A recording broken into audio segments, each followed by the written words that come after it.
So, why are we not all enlightened? It's a little problem. What we call fetters. 10 fetters. And I hope you all have this chart. Anybody not got the chart of 10 fetters? Okay. Number 1. Sakaya Ditti. Ditti is a view or a belief. Sakaya is the personality belief or the self-belief, the self-delusion, the delusion that we are solid, existing beings. As I mentioned earlier, we're not. We are only this flowing on of the aggregates arising and passing away from moment to moment. And because we have this self-delusion, other problems follow from that. We feel we have to protect the self. We get upset when someone insults us or says something nasty to us. We get hurt. We want to also boost up our self. We want to attain fame and power. All sorts of things that enhance our concept of self. And it is this which lies at the root of many, many, many of our problems.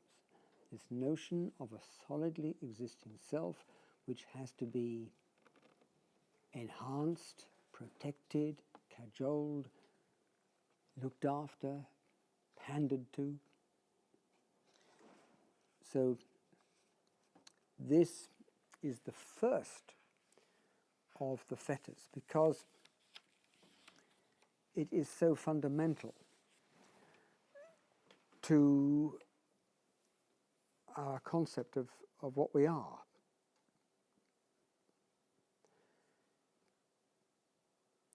We won't be able to eliminate that absolutely and completely until enlightenment is attained. But we can at least have some elementary understanding that what we are composed of are these 5 khandhas, the 5 grasping groups, all of which are in a state of change, all of which are in a state of flux. So that is a fetter. As long as we believe we have to look after this self and pander to it and protect it, this is what leads to conceit, to arrogance, to pride.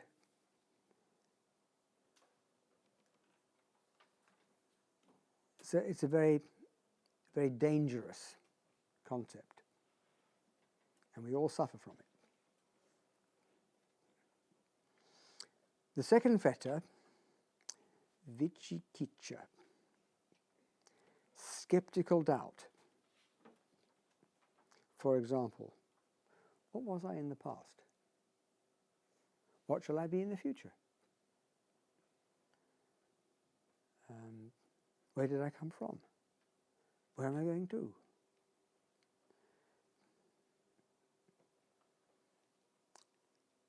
The Buddha encouraged investigative doubt. Investigative doubt is where you have a question about something, you dig in, investigate, you find the answer, you've widened your understanding, and that's helpful, that's good. When you ask a question and you get an answer to your question, that increases your understanding. That's fine. But this skeptical doubt, this relates to questions which you can't answer. but you keep asking them. The Buddha likened this to being lost in a desert without a map. You don't know, shall I go this way or this way, or I don't know, what about this way? You don't know where to go.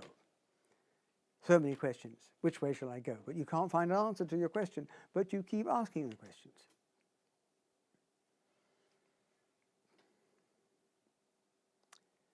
The antidote to this is the development of a quality which is called saddha, S-A-D-D-H-A, saddha. Saddha is sometimes translated as faith,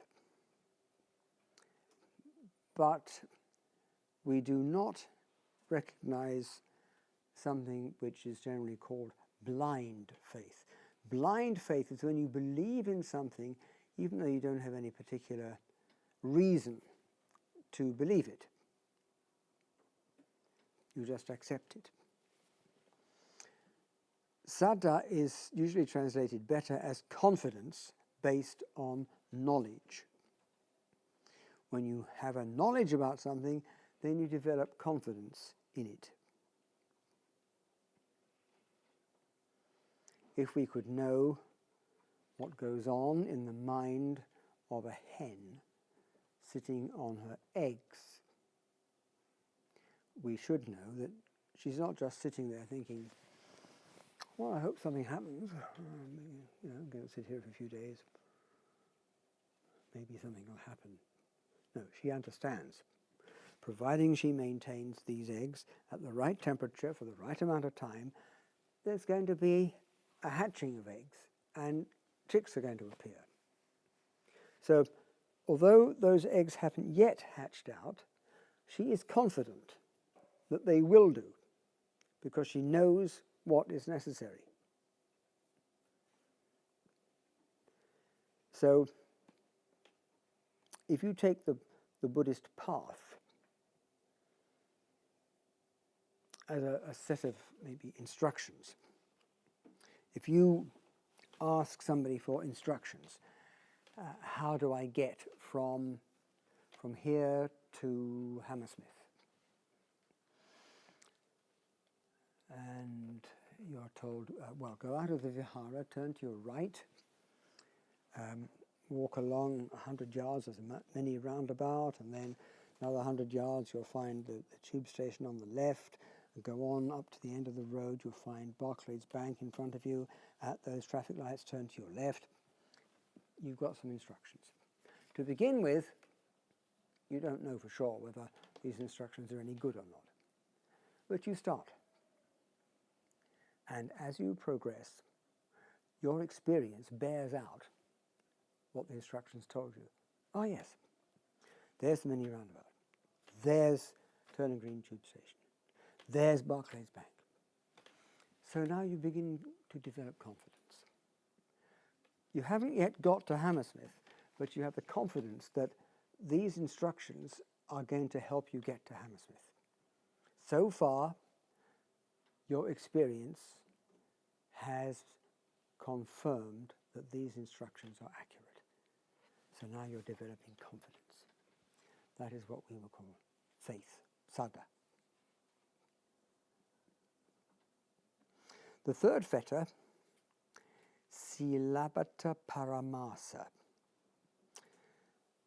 the adherence to wrongful rites and rituals and ceremonies, believing that there is something inherent in the particular ritual which has some power.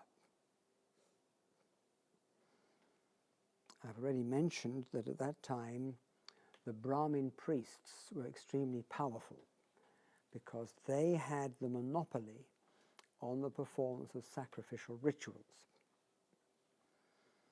And these rituals were supposed to be very, very powerful.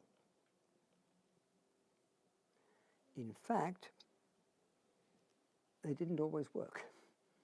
People got sick, rain never came, crops withered up, sorts of problems develop.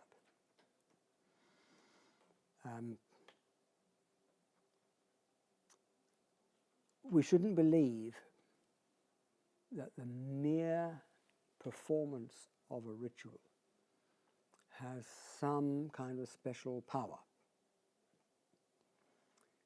Some people say that in order to purify yourself, you should take a bath, a purificatory bath. And the Buddha said, if washing alone could make us pure, then the purest beings must be fish. So again, he's saying, look, don't go and spend your time washing yourself and believing that you are having some kind of purificatory rite here.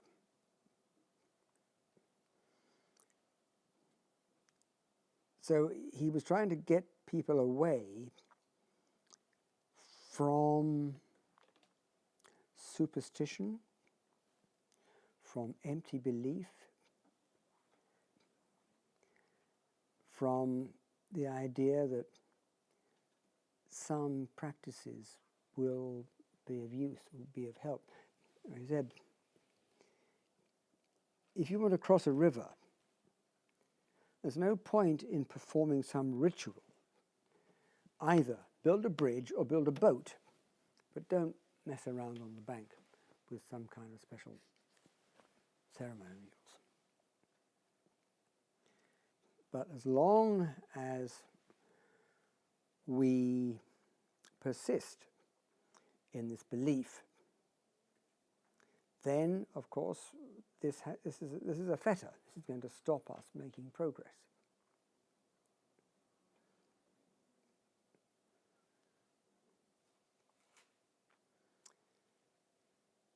Number 4, karma raga. Karma. We've had this with karma tanha, the desire for sense pleasures. Raga is a synonym for tanha. So this is the desire for sense pleasures. The Buddha said that our natural inclination is to seek out sense pleasures. But he also said, it is like a thirsty man drinking salt water. The sense pleasures that we get do not satisfy our desires. We always want some additional sense pleasure. We always want more, in the mistaken belief that providing we keep on getting sense pleasures, we're going to have happiness. Well, if you really could live your life in such a way that you were always getting some pleasurable stimulus, you might achieve a state of happiness, but a rather precarious state. So this attachment to sense pleasures is at the heart of the second noble truth. So that again is a fetter, holds us back.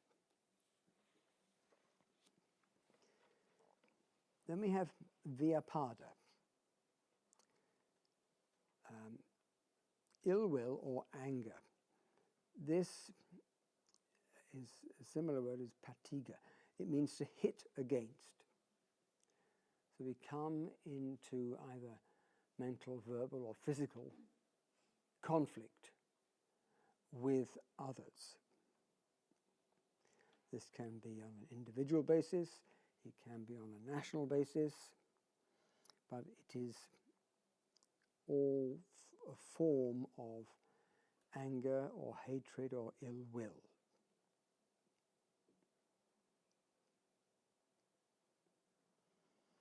Now the sixth fetter is called rupa raga, and the seventh is arupa raga.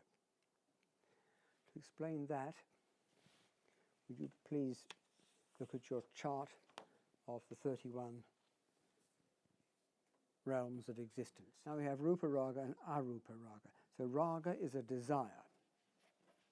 And the terms rupa and arupa we had with the 5 aggregates. The first aggregate was rupa, material form. And so there are certain planes of rupa, of material form. And those, if you look at your chart of the 31, are the 16 in the top page called fine material sphere plane.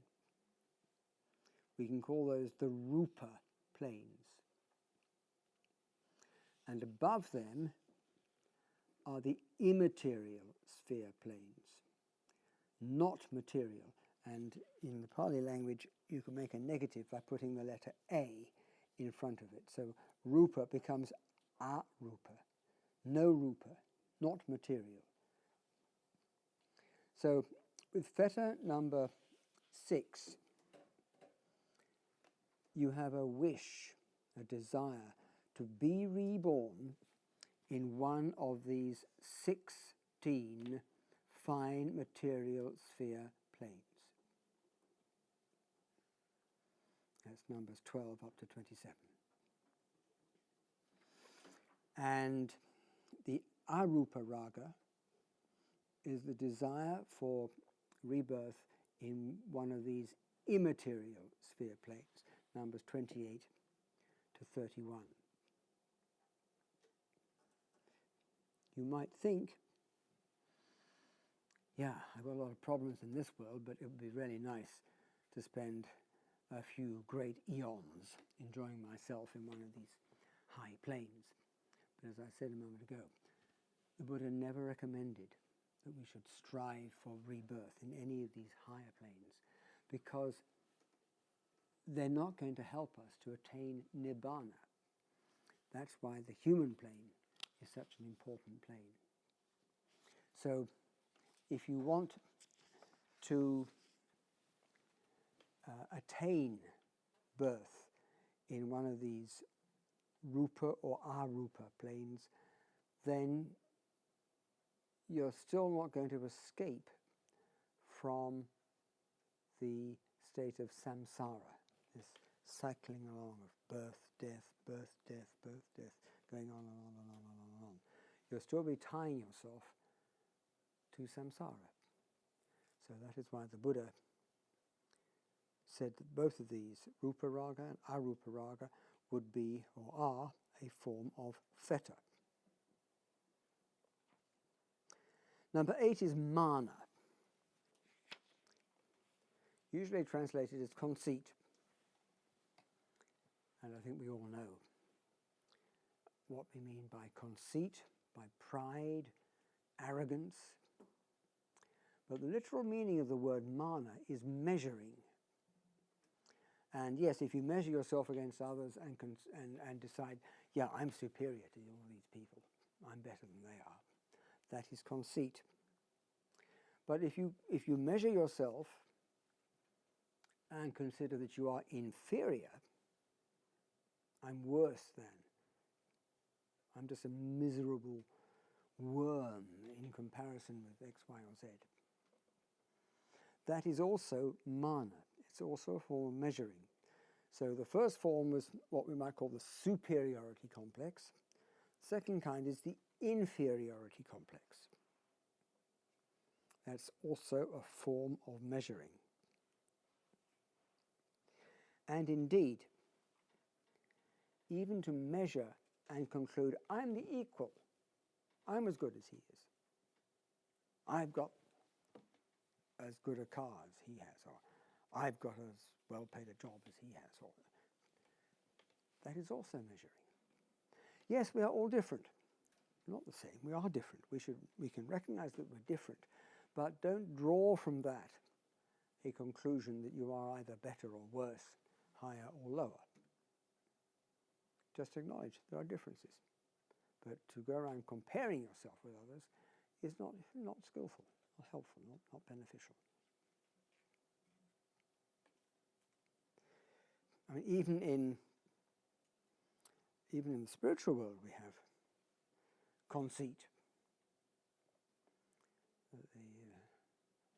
the sanctimonious person who thinks he's very holy. How long do you spend meditating each day? Oh, only 20 minutes. Oh, I sit for an hour every day. Or, you only keep 5 precepts? I keep 8 precepts. So there's room even in the spiritual life that you can get conceited. Then the next fetter is udacha. This is a state of the mind where it is continuously disturbed, distracted, restless, excited. There's no tranquility, there's no peace in the mind, always agitation.